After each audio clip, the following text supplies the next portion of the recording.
Party Podcast, where we talk about anything and everything that has to do with mitzvah parties, bar mitzvahs, bat mitzvahs, and all the other mitzvahs that you want to party about. This is episode number 6, recorded on Wednesday, April the 11th, 2018. My name is Clint Houghton. With me is a guy who really knows all about mitzvah parties. He is the one and only Gil Zuniga. Gil, how are you? I'm good. Clint, you have enough energy for like 7 people. Let's have a party. I just love your intros, man. It's like, oh my God. You just shot up some coffee grounds into your veins. I was like, oh my God, you have so much energy. I just love it. Okay, well, it's true confession time. I'll be honest with you. I love what we talk about. I just really do. I love the whole idea of a mitzvah party. And I was fortunate you and I worked for the same company for a while and do a bunch of them. I've really been impressed with the growth of your company and how you have expanded where necessary and kind of grown with the environment or society or however that is phrased. And it's kind of neat because technology changes and trends change, but the basics stay the same, which brings me to today's topic of discussion, which is, Gil. Oh, yeah. I was just enthralled with what you were saying. Sorry, Did I catch you by surprise? Go on. Keep going, man, because I'm with you right here. So it's like, oh, that's right. I'm supposed to say something. Today's topic was I wanted to talk about personalities. MC personalities at events. So many different personalities are out there. And when I started working bar and bat mitzvahs, there were, had to have been about 8 or 9 guys working for the company that were all such different personalities and unique in their own ways, which was really a great teaching environment for me to become an MC. It was amazing. It was amazing. I had all these guys with just larger than life I was DJing behind mitzvahs, and they were just out there doing their thing, doing their shtick, being funny, being entertaining in their own different ways. It was so much fun to work with these guys.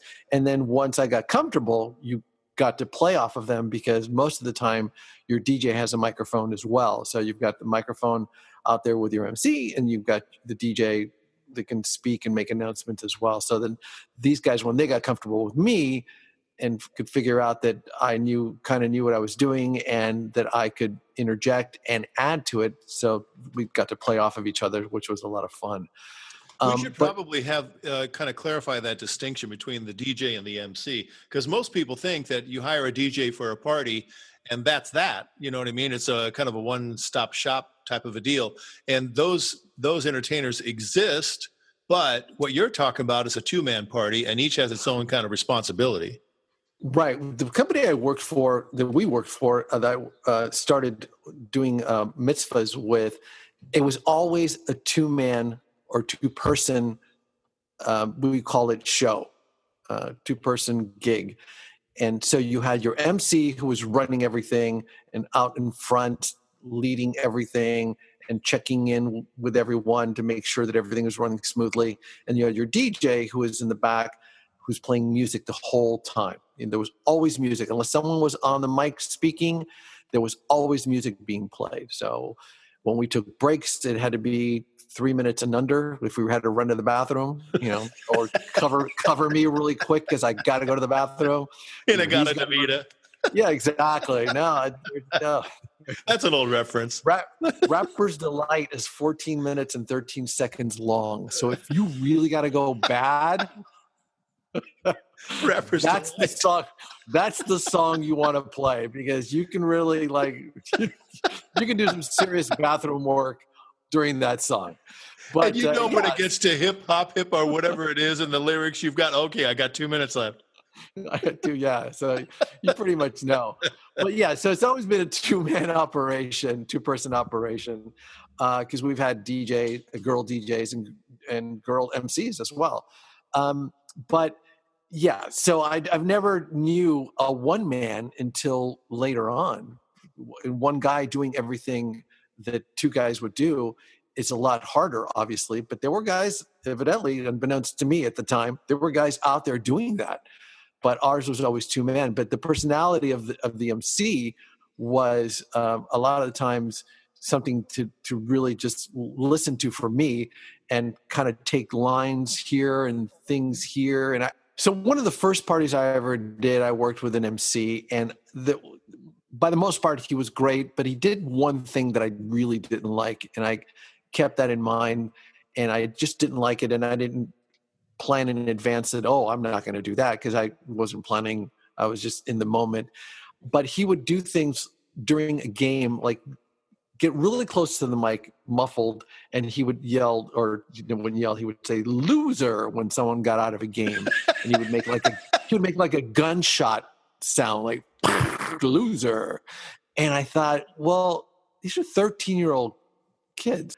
No, I don't like that. I don't like that negativity. And so that was one of the things that later on, when I became an MC, I never did that. In fact, I went the opposite way. I would say things like, ladies and gentlemen, let's give him a nice round of applause. What a good effort. I would go positive always. And I remember that one thing, one time at an event, I was in Santa Barbara, and we were doing a game, and there was this little boy, couldn't have been more than 5 or 6 years old, and he got out. And I said to him, "Oh my goodness, let's give a nice round of applause for this little guy right here." And he was so little that I said, "What's his name?" And they said, "His name is Adam." And I said, "Adam, give a nice round of applause for Adam. He tried his best. Hey, Adam, come on over here, and why don't you help me judge?" Because he was so cute. So I pulled him over, and he helped me judge the rest of the game. And I wasn't thinking too much of it. And the game ended, and like 10 minutes later, this woman walks up to me and she says, "I just want you to know that how you handled my son getting out of the game was amazing." And I said, and I looked at her, and at first I didn't know what she was talking about. And then she said, "My little boy was the first one out of the game that you just played." And I went, "Oh," I said, "Adam." She said, "Yes." She said, "I was watching the game, and when he got out, I held my breath because I know my son. And you completely diffuse anything that could have come out of him. And you brought him over, and you kept him part of the game. And you have no idea what that meant to me, because I was just, oh my God." And I didn't know if he had issues. I didn't know what, but I went, "Oh, you're welcome." I was surprised, and I said, "Yes, you're welcome. That he's a great little guy. He's so cute." And blah blah blah. So she walked away, and I thought to myself, "Wow, okay, that was interesting." But that was one, and I'll never forget that, because she made such a big deal. And later on, you kind of figure, you go, okay, kids have issues, and that could have been, he could have had a meltdown. I don't know what could have happened.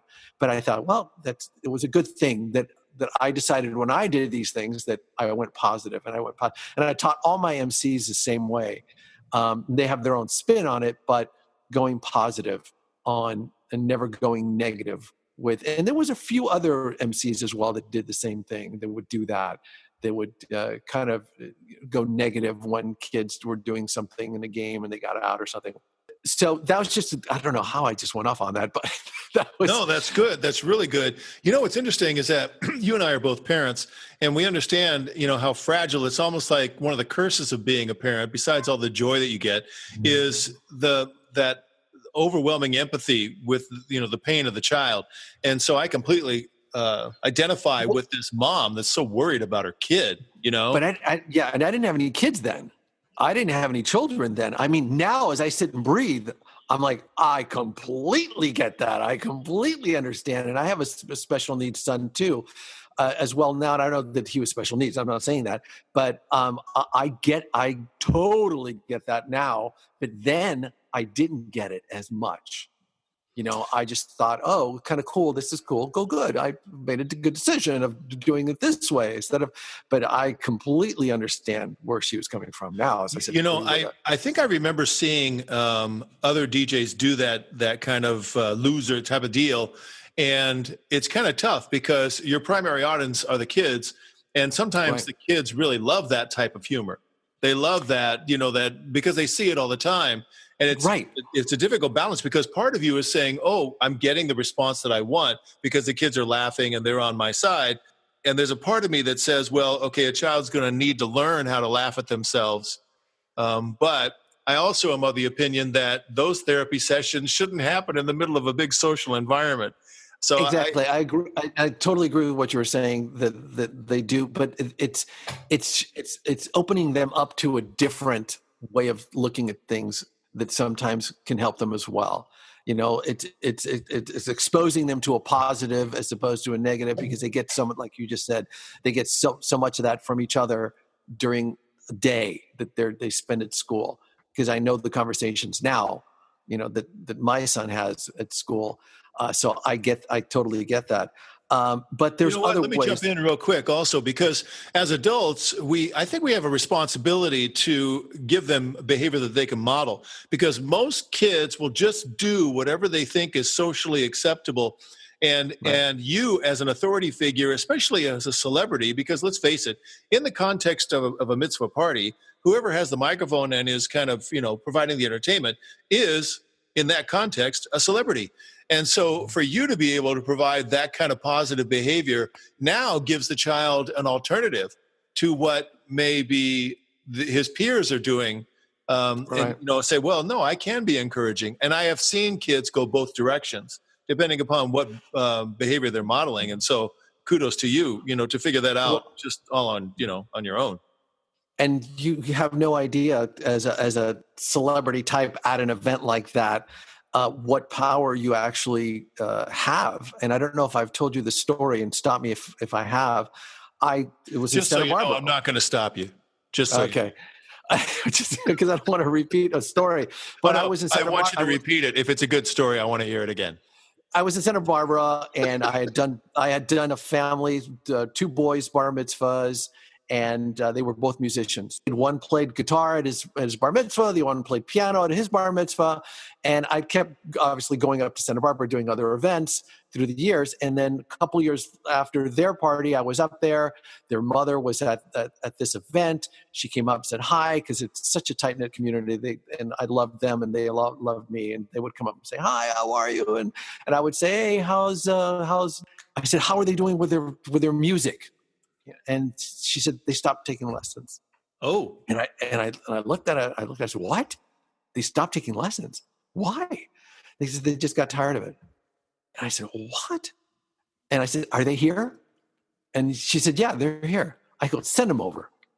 So she sends her boys over. I go, hey, what's going on, guys? So good to see you there. I gave me hugs. It was great. I said, so what's happening? How's it going? They go, oh, it's going good. It's going good. I said, you excited about today? We're going to have fun, right? And they're like, yeah, we're going to have a good time. I said, hey, listen, real quick before you guys walk away. I said, your mom said you guys stopped taking lessons. And they looked at me, yeah, it's just, it's just sports and everything. They did just homework, and it just got too much. And I said, okay. I said, consider this for a second. Here goes the hammer. Yeah. So consider this for a second. I said, who's your favorite artist? Who's your favorite band? So they told me. I said, what if they had stopped taking lessons? Like when they were 13, 14 years old. And that song that you love by them would have never happened. Right? I said, they didn't stop taking lessons. I said, do you like playing music? He said, yeah, we like it. I said, you like playing guitar? Yeah, you like playing. Great. I said, you got to keep doing it if you love it. I mean, if you hate it and the only reason you were doing it was because your parents were making you do it, that's different. But if you like it and you still enjoy it, you got to keep taking lessons. I said, and the most important part about this whole thing about being a musician is that you don't get right now, but you will someday. And I leaned into them and I put their heads together with mine and I said, chicks dig musicians. Oh, I said, daddy. And that is the most important thing for you to hold on to?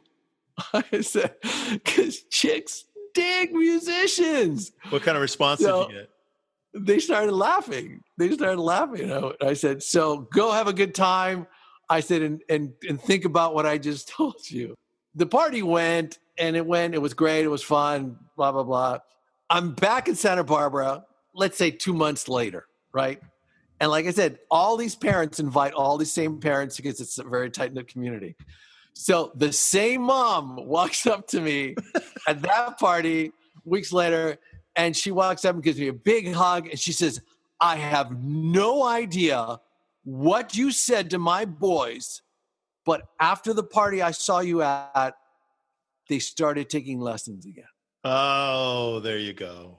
And I started laughing, and she says, why are you laughing? I said, all I really said was, chicks dig musicians, and you can't stop being a musician. And she started cracking up, and she went, thank you. And I don't know to this day if they kept taking lessons, but you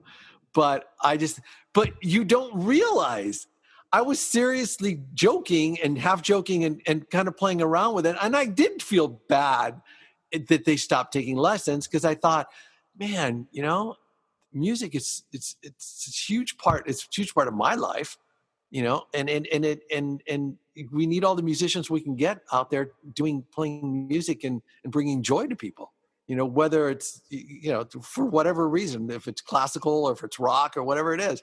So, but you don't realize, and I was kind of surprised. I really was. I was kind of surprised that she came up to me and said that they started taking lessons again. But then you think about it, you go, yeah, they kind of look up to you.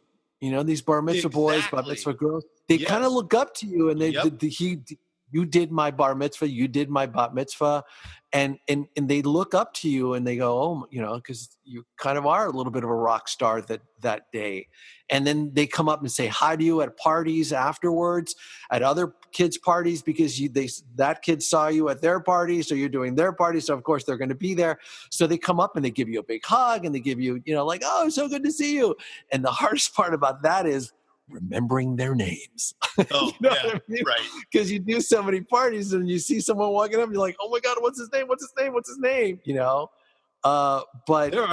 there are memory tricks. Who was the guy? Harry Lorraine. So I had to remember the name of the guy who remembers names. Harry Lorraine, Lorayne, was the memory expert. And he's, like old school. But if anybody wants to kind of develop the techniques of how do you remember names, that's the guy that I would look up online or get his book, and that'll teach you, because that's a very, very, very valuable tool to have in your bag there. But I want to go back to the whole idea of this whole thing. It's two-sided. One is the joy that you bring to yourself as you bring joy to other people and the kids and the parents and that kind of stuff. So the personality, your personality feeds on that positive energy. But the other side of this coin is, how do you find an MC that will be a positive, kind of have a positive impact on such a pivotal moment in a family's life? Bar mitzvah party is, if you're not Jewish and you've never experienced it, my wife is Jewish, so my daughter decided to get bat mitzvahed, and I had no idea, right? Because I did not grow up Jewish. I'm not Jewish. So, but the positive impact that I got from that event, we didn't belong to a temple or any of that kind of stuff. We did something more on a casual thing, but it still was really powerful. I was caught completely off guard. And so as an entertainer, people that are really invested in that and the pivotal moment of your child getting bar bat mitzvahed, and the entertainment, the role that the entertainer plays for the success of that, the completion or the continuation of that day after the ceremony is so powerful. So what advice would you give to somebody who's trying to figure out what's the right personality to run their party as an MC or an entertainer? I think that you have to mesh. You have to feel comfortable. And these are things that I always tell people, because I never assume anything when you're meeting with clients. You got to make sure you mesh with someone. You got to make sure that you feel comfortable with the way they speak, the way they hold themselves, the way they conduct themselves in a meeting or in an event when you see them. You have to be drawn to that personality. Some people like showmen. Some people like ego-driven guys who are just complete showmen. And I think by the most part, no, about half of the guys when I first started, they were ego-driven. It was about them. It was the Joe show. It was, the Adam show, whoever it was. Other guys weren't like that. Other guys were more, it's about the event. It's about the family. It's about the bat mitzvah girl, the bar mitzvah boy. So, and some people are attracted to complete Looney Tunes, the Cocoa Puffs guy going crazy. And there are guys out there that are doing things like that. And I've said before, I've said to clients over the phone, if you're looking for that guy who's going to be bouncing off the walls, that's not us. That's not us. So it all depends on what the client wants. Some people want a show. Some people want something with heart. And I think that's one of the things that I just recently did a mitzvah, and it was for a cantor. It was for the cantor. It was her daughter's bat mitzvah. And they wanted, I've done like rabbis and cantors recently. I've done like 3 or 4 for rabbis and cantors. But they wanted something different. They didn't want the show host. They wanted something with heart, and that's the way they explained it. And yeah, I did. That's what we can do. We've been labeled as classy but fun. So when I did these events, the last one that I did, the client walked up to me afterwards and he said, "You exceeded my expectations." And I was like floored. I was like, wow.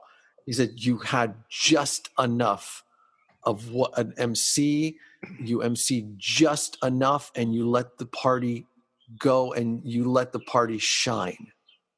And he said, "And that's what I wanted. I wanted the party to shine." He says, "I've seen a lot of MCs at mitzvahs, and most of the time it's about them." And I thought, no, that's not the way I work in my head. And I went, oh, good. So he made the right decision.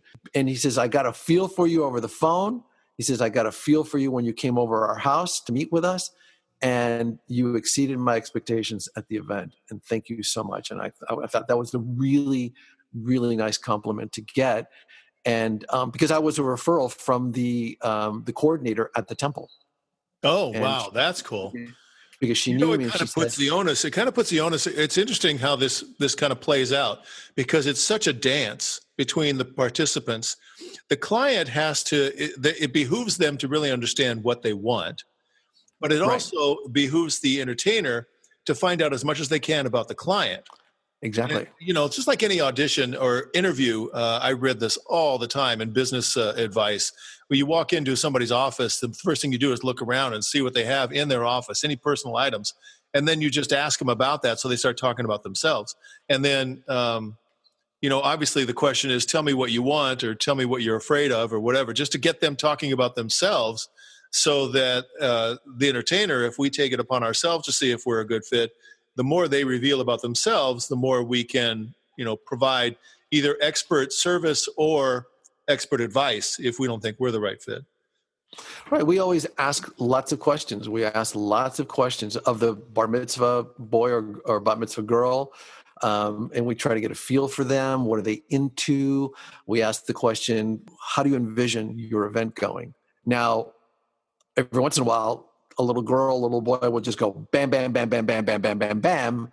And they have really solid ideas, but by the most part, you're overwhelming them with a question like that, and then the mom or the dad will intervene with answering questions, but and that you get a sense who that child is, or where she is right now. They can be very shy.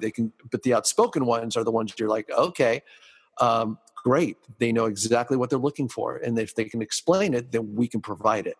Yeah, it makes the job a lot easier, doesn't it? It makes it a lot easier. Oh, absolutely. Yeah, the no-brainer as a DJ, to give you a quick example, is someone gives you 3 pages of music and they say, "Don't deviate."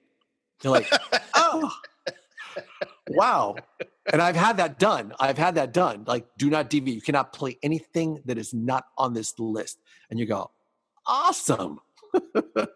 So then your creativity comes in when to play the songs, Right. like Right. in what order and what to pick out when, what depending on what's going on the floor. That's a good segue, I think, into what's going to be our next episode, which is the music for a party.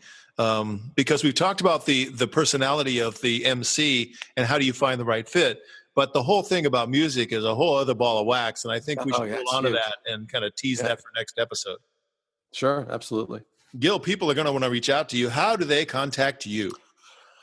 ZunigaEntertainment.com. We're on the web and also Facebook, Zuniga Entertainment West Coast, and also on, Instagram, Zuniga Entertainment. So you can, and then you can call us at area code 818-980-9099 or through our website or as well through our Facebook page. Brilliant. All right, everybody, that's the way this works. Reach out to Gil if you have any questions, anything that you would like us to discuss on the Mitzvah Party podcast. And that's it for this episode. This is Clint. On behalf of Gil, we will see you next time.